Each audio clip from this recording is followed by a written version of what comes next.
How to change Microsoft Store language. Hey everyone, welcome back to the channel.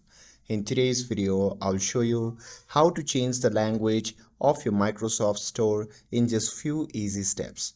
So now without further ado, let's get started. So first thing first, head over to the Windows search bar and type in settings. And here simply click on settings to open it.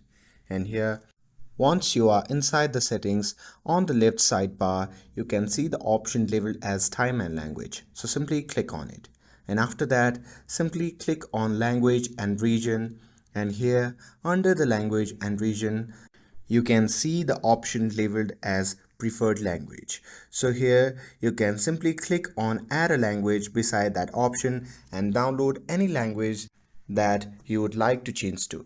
So as of the video, I have already downloaded the French language. So here I'm going to simply click on the drop down menu beside that first option labeled Windows Display Language. And from the drop down menu, I'm going to simply click on the French language.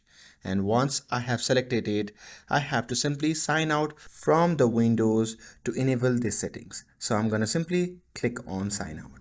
And here, once you sign in back to your Windows, you can see that the language has been converted to the French language. So here, if you open the Microsoft Store, you can see that the most of the settings language have been changed to French. And that's it. That's how you can change Microsoft Store language. With this, if you found this video helpful, then don't forget to like, share and subscribe to get updated for more videos. Thanks for watching and I'll see you in the next video.